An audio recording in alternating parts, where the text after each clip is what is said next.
Good morning प्यारे बच्चों। कल मैंने सामाजिक विज्ञान शिक्षण में आपको शिक्षण कौशल क्या होते हैं, शिक्षण कौशलों का अर्थ, उनकी परिभाषाएं और शिक्षण कौशल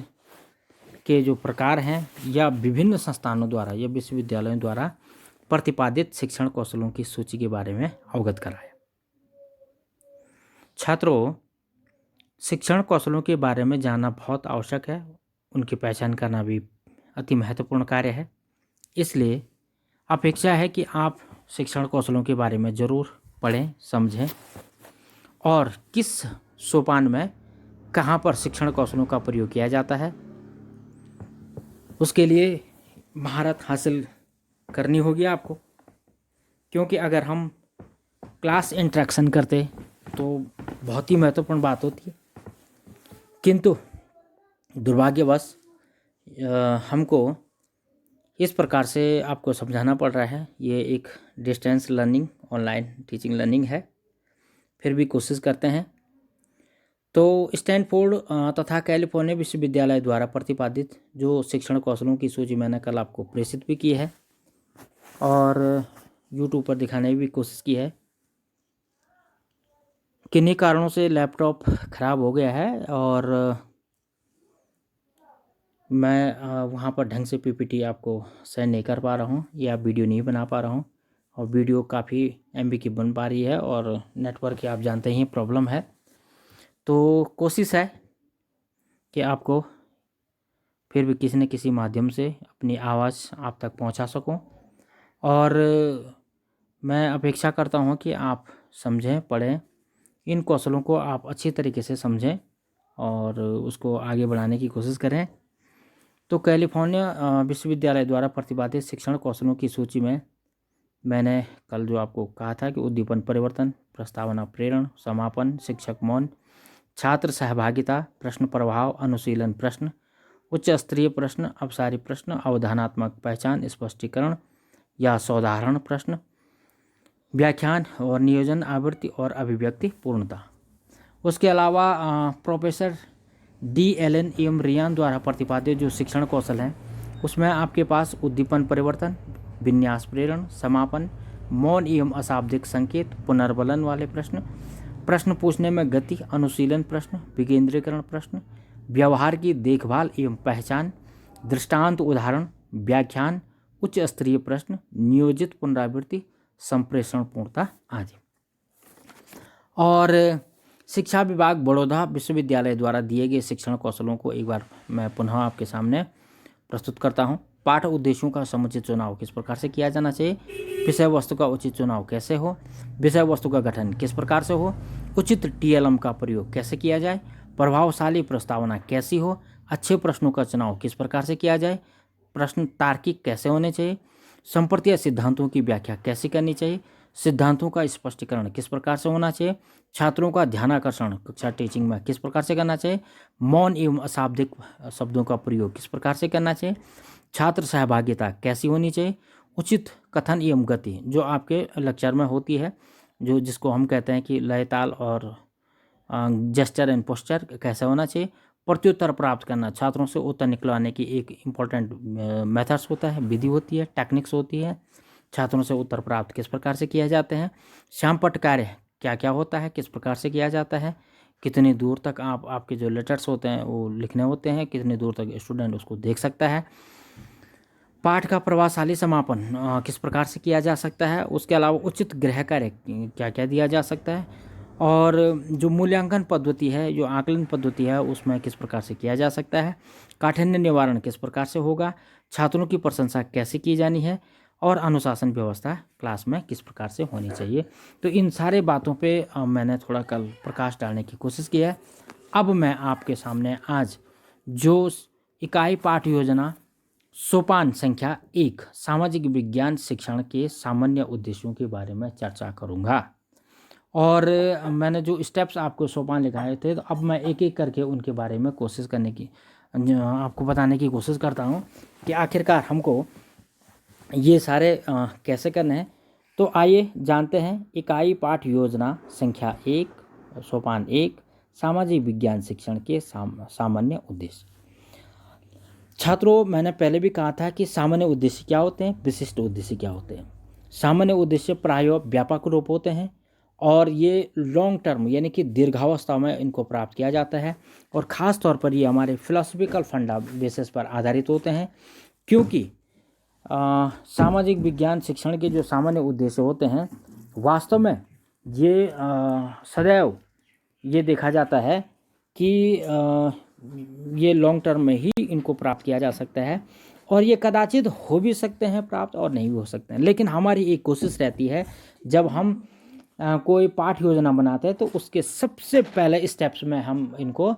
सामान्य पाठ योजनाओं के बारे में हम ये लिखना चाहते हैं कि छात्र इस विषय को या इस विषय का अध्ययन करके क्या क्या सीख सकता है, या उसमें कौन कौन सी अभिवृत्तियाँ, कौन कौन सी रुचियाँ, कौन कौन सी क्षमताएँ, कौन कौन सी कौशलताएँ, या हम ऐसा भी कह सकते हैं कि छात्रों में कौन कौन सी ऐसा दृष्टिकोण या ऐसी समझ विकसित कर सकते हैं कि जिससे छात्र पूरे साल भर सामाजिक विज्ञान विषय को पढ़ करके उसमें वो सारी चीज़ें उसकी पर्सनैलिटी में, उसके एप्टीट्यूड में, उसके एटीट्यूड में, उसके दृष्टिकोण में, उसके अपने फीलिंग्स में, उसके अपने इमोशनल में, तो कह सकते हैं कि अनेक प्रकार से उसके जो दृष्टि में वो चीज़ें कैसे डेवलप्ड हो सकती हैं, इनेबल हो सकती हैं, तो उनके बारे में ये बहुत मस्ट होता है। और ये प्रत्येक पाठ योजना, जितने भी आप पाठ योजना बनाएंगे उसके फ्रंट में सबसे पहले ये सारे कंटेंट लिखे जाते हैं, ये एलिमेंट्स लिखे जाते हैं। अब हम बात करते हैं सामाजिक विज्ञान शिक्षण के सामान्य उद्देश्य, और इन उद्देश्यों के बारे में मैं एक एक करके आपको बताने की कोशिश करता हूं। तो आइए सबसे पहले जानने की कोशिश करते हैं कि नंबर 1 में छात्रों में सामाजिक विज्ञान विषय के प्रति रुचि उत्पन्न कराना, विचार शक्ति की क्षमता पैदा करना, और सामाजिक विज्ञान के ज्ञान में वृद्धि कराना। कुल मिलाकर के छात्रों में सामाजिक विज्ञान विषय के प्रति रुचि,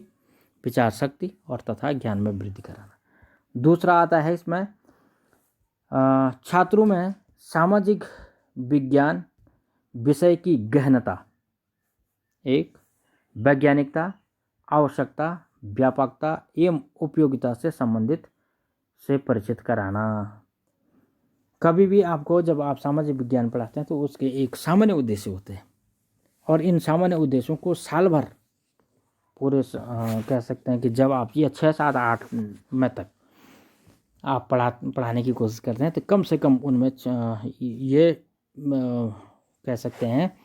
कि ये विकास होना चाहिए, इन तथ्यों के बारे में उनमें गहरी रुचि होनी चाहिए। छात्रों में सामाजिक विज्ञान विषय की गहनता कि वो विषय क्या है, उसकी वैज्ञानिकता क्या है, उसकी आवश्यकता क्यों है, उसकी व्यापकता क्या है, उसमें कौन कौन सी उपयोगिता है, और उनसे से संबंधित आपने परिचित उनको कराना है। अब नंबर 3 में छात्रों में सामाजिक विज्ञान विषय की वर्तमान अवधारणाओं, उसके उद्देश्यों, उसके परिवर्तनों और अंतर संबंधों तथा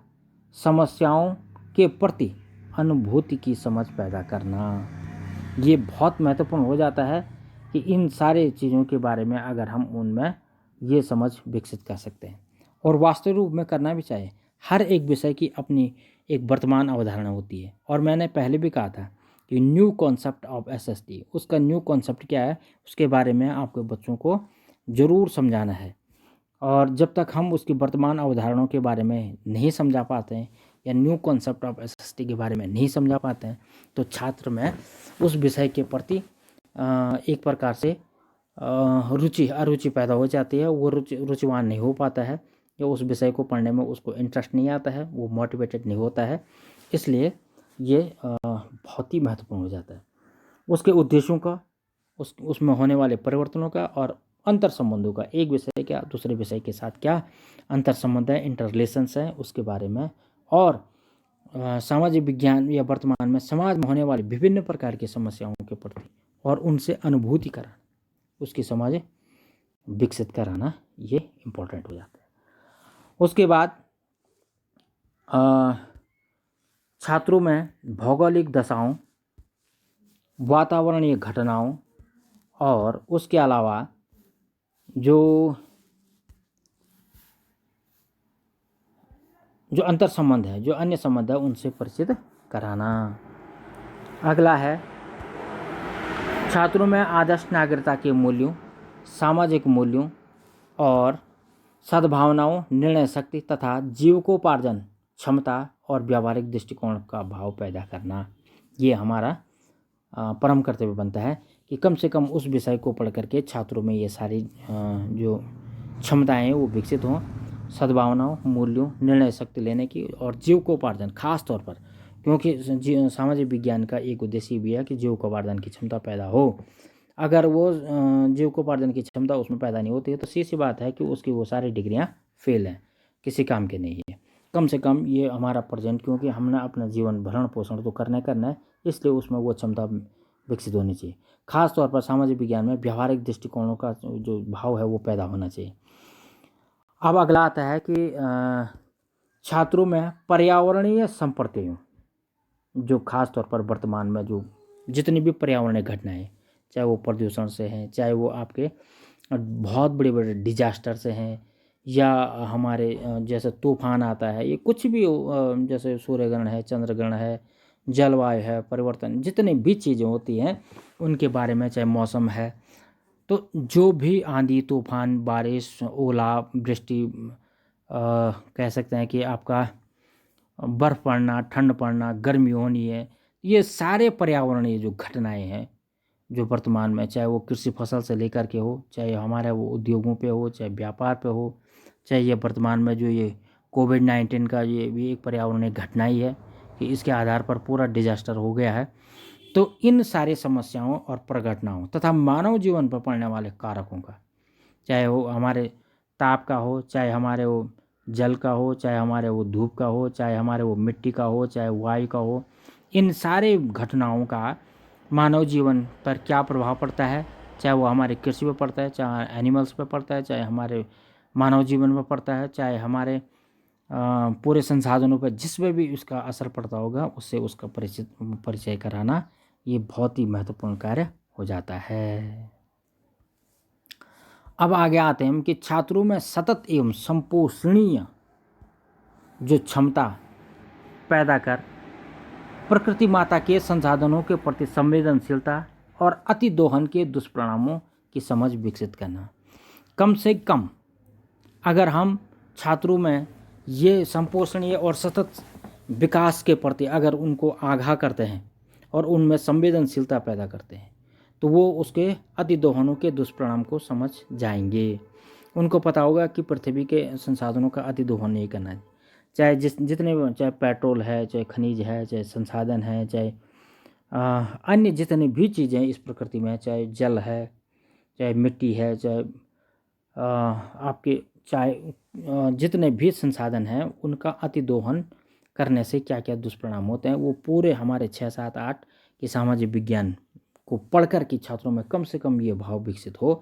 कि हाँ, हमको ऐसा नहीं करना है, इससे ये दुष्परिणाम होते हैं और हमको इस प्रकार से इनकी रक्षा करनी है। चाहे हम जल प्रबंधन करें, चाहे हम मृदा प्रबंधन करें, चाहे हम वन प्रबंधन करें,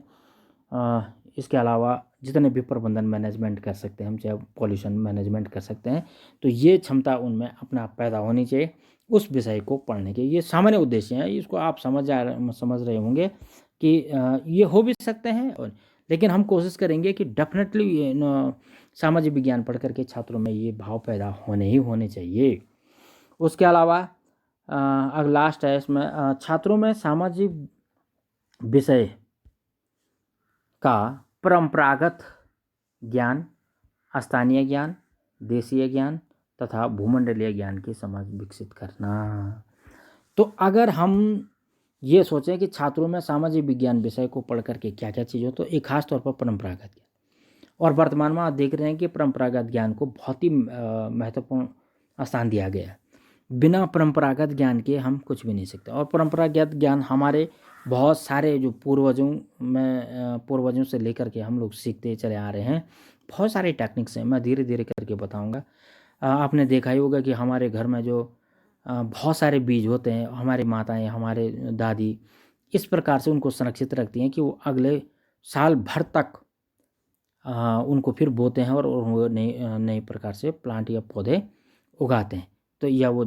परस्फुटित होते हैं वो ज़मीन में। तो इसका मतलब वो टेक्निक्स है उनके पास, वो किस तरीके से उसको संरक्षित रखती है। और जबकि दूसरी ओर हम कहते हैं कि हमारे पास कोल्ड स्टोरेज होना चाहिए जहाँ हम बीज स्टोर करते हैं या अन्य चीज़ें स्टोर करते हैं। तो उनके पास वो टेक्निक थी, तो वो परंपरागत ज्ञान है, चाहे वो कृषि से लेकर के, चाहे फलों से लेकर के हो, चाहे वो अन्य किसी भी क्षेत्र में हो। उनके जो परंपरागत ज्ञान है, उस परंपरागत ज्ञान के आधार पर मैं आपको बताऊंगा जब जब हम आगे चलेंगे। तो उसका ज्ञान होना चाहिए, स्थानीय ज्ञान होना चाहिए। स्थानीय हमारा लोकल लोकल नॉलेज बहुत इंपॉर्टेंट मस्ट होता है। देशीय ज्ञान जिसको हम एक नेशनल लेवल का ज्ञान कहते हैं, और भूमंडलीय का मतलब पूरा ग्लोबल नॉलेज। तो ग्लोबल नॉलेज भी होना चाहिए, तो कम से कम ये समझ उसमें विकसित हो। अगर ये सामाजिक विज्ञान पढ़ करके उसमें इतने सारी चीज़ें विकसित होती हैं, तो डेफिनेटली आपने जो अपने सामाजिक विज्ञान के सामान्य उद्देश्य बनाए हैं पाठ योजना के लिए, वो बहुत ही महत्वपूर्ण होते हैं। तो अब मैं आपको एक एक करके फिर सोपान 2 पे जाऊंगा, विशिष्ट उद्देश्य पे। तो आपको ये कैसा लगा और कैसा आपके समझ में आ रहा है, तो प्लीज़ आप रिप्लाई कीजिएगा। Thank you.